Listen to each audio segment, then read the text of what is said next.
नमस्कार। आइए आज हम पॉलिटिकल जियोग्राफी मतलब कि राजनीति भूगोल की श्रृंखला में हम कुछ इंटरनेशनल रीजनल ऑर्गेनाइजेशन को देखेंगे। कुछ अंतर्राष्ट्रीय जो प्रादेशिक संगठन है, रीजनल ऑर्गेनाइजेशन, उनको हम यूजीसी नेट के सिलेबस के आधार पे, तो सार्क था, आसियान है, ओपेक है और यू के बारे में आज हम समझेंगे। तो सार्क, इसे हम दक्षेश कहते हैं, हिंदी में इसे दक्षेश कहते हैं। इसका फुल फॉर्म है south Asian association for regional cooperation. ऐसे प्रश्न पूछा था कि सार्क किससे रिलेटेड है, तो साउथ एशियन, दक्षिण एशिया के क्षेत्र से रिलेटेड है। ठीक है, सार्क। इसमें 8 मेंबर सदस्य हैं, 8 मेंबर हैं प्रेजेंट टाइम में, जिसमें अफगानिस्तान, बांग्लादेश, भूटान, इंडिया, मालदीव, नेपाल, पाकिस्तान, श्रीलंका। ठीक है, ध्यान दीजिएगा। ओरिजिनल मेंबर 7 थे। अफगानिस्तान जो था वो 2007 में क्या कहते हैं इसमें आया था, ओरिजिनल मेंबर नहीं था। ओरिजिनल मेंबर 7 थे, जो कि इसका फाउंडेशन हुआ था 8 दिसंबर 1985 में ढाका में। ठीक है, तो उस समय अफगानिस्तान नहीं था। अब आगे बढ़ते हैं हम। ध्यान दीजिएगा, इसकी जो बैठक होती है आमतौर पर हर 2 साल पर इसकी बैठक होती है। इसकी जो समिट होती है वह मतलब वह हर 2 साल पे होती है, वो भी अल्फाबेटिक ऑर्डर में। अल्फाबेटिकल ऑर्डर में कहने का मतलब हुआ कि ए से बी, जैसे अफगानिस्तान के बाद बी आएगा, ए के बाद बी आएगा बांग्लादेश, फिर बी के बाद भूटान, फिर इंडिया, ABCD करके आएंगे तो आई आएगा, फिर आपका मालदीव आएगा, एम के बाद एन आता है ना, नेपाल हो जाएगा एम, फिर ओ के बाद पी आता है तो पी है, तो ये पी के बाद फिर आपका श्रीलंका। तो हर 2 साल बाद क्या कहते हैं जो इसकी बैठक होती है वह अल्फाबेटिकली ऑर्डर में होती है। ठीक, आगे बढ़ते हैं। इस सार्क का जो क्या कहते हैं कितना ये लैंड एरिया कवर करता है पूरे वर्ल्ड का, तो 3% लैंड एरिया ये कवर करता है। 21% वर्ल्ड की पॉपुलेशन को क्या कहते हैं कि लेता मतलब कि कवर करता है, और 5.21% ग्लोबल इकोनॉमी में इसका योगदान है। ठीक है, आगे बढ़ते हैं। इसका फाउंडेशन मैंने बता ही दिया। स्थापना जो थी वह आपकी कहते स्टेब्लिशमेंट 8 दिसंबर 1985 ढाका मतलब बांग्लादेश के ढाका में हुई थी। इसका जो हेडक्वार्टर मुख्यालय है वो काठमांडू नेपाल में है। काठमांडू में आपका स्वागत है। आगे बढ़ते हैं। मोटो, इसका जो एम था वो क्या था, वो डीपर इंटीग्रेशन फॉर पीस मतलब शांति एंड प्रॉस्पेरिटी मतलब समृद्धि ऑफ द मेंबर कंट्रीज, मतलब जो कहते हैं कि जो मेंबर कंट्रीज हैं, जो सदस्य देश हैं, उनके बीच शांति और समृद्धि को लाना ही इनका कहते हैं मोटो था, मतलब एम था। ठीक, उद्देश्य है। आगे बढ़ते हैं। अब हम आसियान को पढ़ने की कोशिश करते हैं। आसियान, जिसका फुल फॉर्म है association of south east Asian nation. ठीक है, ध्यान दीजिएगा। पूछता है कि आसियान किस रीजन से रिलेटेड है, तो वो कहते हैं साउथ ईस्ट एशियन रीजन से, मतलब दक्षिण पूर्वी एशिया के रीजन से। वहीं पर सार्क जो था वो दक्षिण एशिया से रिलेटेड था। ठीक है, आगे बढ़ते हैं। आसियान की अगर हम बात करें तो इसका पहला नाम, जो आसियान का नाम से पहले जो था ASA नाम था। फर्स्ट मतलब कि नाम इसका जो था वह association of south east Asia करके नाम था। ठीक, तो फर्स्टली जो कहते हैं फाउंडर मेंबर थे इसके फिलीपींस थे, फेडरेशन ऑफ मलाया मतलब मलेशिया था, फिर थाईलैंड था। ठीक है, और जो इसका फर्स्ट मतलब कि उस समय जो इसका गठन हुआ था वह थाईलैंड के 8 अगस्त 1967 को बैंकॉक, थाईलैंड की राजधानी बैंकॉक है ना, वहां पर इसकी स्थापना हुई थी। ठीक, प्रेजेंट टाइम में अगर हम आसियान में देखें तो 10 मेंबर, वर्तमान में 10 सदस्य देश हैं आसियान में। ठीक है, Indonesia, Thailand, Malaysia, Singapore, Philippines, Vietnam की राजधानी Hanoi, Cambodia, Brunei, Myanmar, Laos एक लैंडलॉक कंट्री है। ठीक है, देखिए हमारे भारत में नेपाल है, नेपाल भारत के पास, ठीक, लैंडलॉक। आगे बढ़ते हैं हम और आगे समझने की कोशिश करते हैं इसका स्टेब्लिशमेंट कब हुआ था। तो इसकी स्टेब्लिशमेंट जो थी, स्थापना जो थी, वह 8 अगस्त 1967 को एट बैंकॉक, बैंकॉक क्या थी, वही थाईलैंड की राजधानी जो मैंने बताया भी। ठीक है, बैंकॉक में इसकी स्थापना हुई थी। आगे बढ़ते हैं।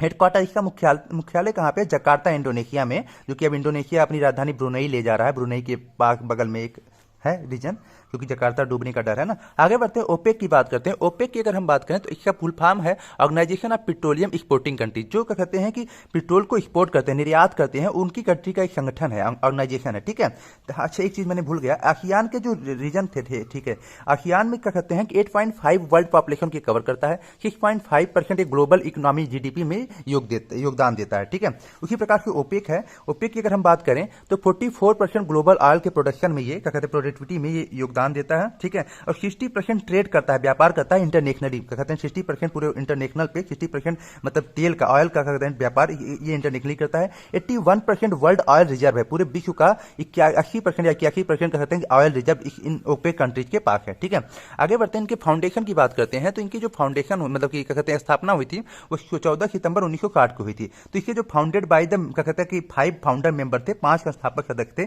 थे जब इसका फाउंडेशन हुआ था। Iran, Iraq, Kuwait, Saudi Arabia, Venezuela.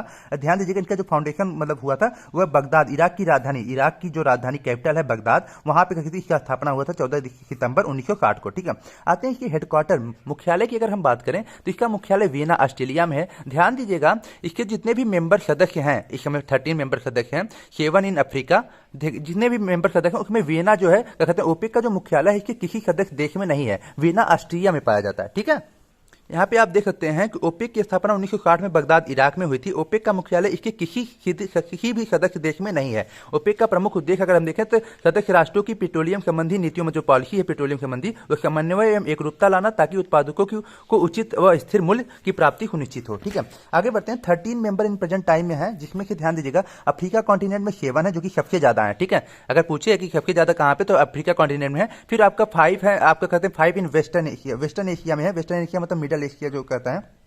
ठीक है, जो आपका अरब वाला रीजन है, वेस्ट वाला एशिया। ठीक है, 1 है साउथ अमेरिका में। ठीक है, आगे बढ़ते हैं। इक्वाडोर हट गया, इसलिए वेनेजुला एक ही साउथ अमेरिका में। तो इस जो 13 मेंबर इन प्रेजेंट में है तो वेनेजुला, सऊदी अरेबिया, ईरान। ध्यान दीजिए ईरान एक ऐसा देश है जहां पे शिया कम्युनिटी मैक्सिमम पाई जाती है। भी पूछा हुआ शिया कम्युनिटी किस में जाती है, ईरान में कि इराक में। तो ईरान में सबसे ज्यादा आपकी शिया कम्युनिटी पाई जाती है। फिर इराक है, कुवैत है, अल्जीरिया है, अंगोला है, इक्वेटोरियल गुयाना है, गैबन है, लीबिया है, नाइजीरिया है। ठीक है, फिर रिपब्लिक ऑफ कांगो है, यूएई है, यूनाइटेड अरब अमीरात। ठीक है, तो इसमें 13 मेंबर टोटल है, जिसमें मैक्सिमम का कहते हैं अफ्रीका कॉन्टिनेंट में पाए जाते हैं 7। ठीक, फिर 5 पाए जाते हैं आपके अरब वाले कंट्रीज में, फिर 1 हो गया आपका साउथ अमेरिका में। ठीक, आगे बढ़ते हैं। हम उद्देश्य की बात करते हैं कि उद्देश्य वही जो मैंने पढ़ा, जो मेंबर कंट्री है उनके बीच में जो मतलब पेट्रोलियम पॉलिसी है उसमें समन्वय एकरूपता लाना ताकि उत्पादकों को उचित व स्थिर मूल्य की प्राप्ति सुनिश्चित हो सके। आगे बढ़ते हैं, यूरोपियन यूनियन की बात करते हैं अब हम। ठीक है, लास्ट में यूरोपियन यूनियन की बात हो रही है। तो यूरोपियन यूनियन जो है आपका 5.8% वर्ल्ड की पॉपुलेशन को कवर करता है, 24.6% वर्ल्ड जीडीपी में ये योगदान देता है। ठीक है, यूरोपियन यूनियन।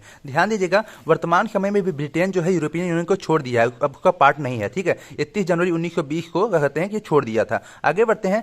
जब इसका एस्टेब्लिशमेंट हुआ था, मतलब की स्थापना जो हुई थी वह मास्ट्रिक्ट ट्रीटी 1993 के तहत हुई थी। और इसके जो सिक्स फाउंडर मेंबर थे उस समय जब स्थापना हुई थी, तो बेल्जियम था, फ्रांस था, वेस्टर्न जर्मनी था उस समय, क्योंकि पश्चिमी जर्मनी कही था, फिर इटली था, लग्जमबर्ग था और नीदरलैंड थे। ठीक है, इसका जो हेडक्वार्टर है वह ब्रसेल्स बेल्जियम में है। ठीक है, ब्रसेल्स बेल्जियम में है। इसके जो एम्स थे वह ये थे, वर्तमान में ध्यान दीजिएगा यूरोपियन यूनियन में 27 मेंबर हैं। ठीक है, 28 थे जो कि ब्रिटेन हट गया, तो 27 मेंबर हैं। इसके एम थे free movement of people, goods, services and capital with in the internal market, मतलब वस्तुओं और मनुष्यों का स्वतंत्र आवागमन।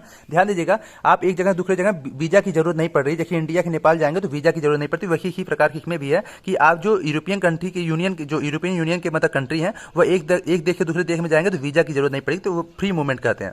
यहाँ पे ध्यान दीजिएगा यूरोपियन यूनियन के जो कहते हैं प्रमुख सदस्य देश हैं, उनका उद्देश्य क्या है अगर हम देखें तो वस्तुओं का स्वतंत्र आवागमन, मनुष्यों का स्वतंत्र आवागमन, विविध सेवाओं का स्वतंत्र वितरण, पूंजी की आपसी वितरण का स्वतंत्र, लगभग समान मुद्रा नीति, ये यूरोपीय संघ। अब इनके जो यूरोपीय संघ है टोटल 28 थे, अब 27 हो गए, यूनाइटेड किंगडम हट गया आपका। 27 का नाम ले लीजिए, Australia, Belgium, Bulgaria, Croatia, republic of Cyprus, फिर French republic, Denmark, Estonia, Finland, France, Germany, Greece, Hungary, Ireland, Italy, Latvia, Lithuania, Luxembourg, Malta, Netherland, Poland, पुर्तगाल, रोमानिया, स्लोवाकिया, स्पेन, स्वीडन। ठीक है, ये याद करने की जरूरत नहीं, बस इतने ज्यादा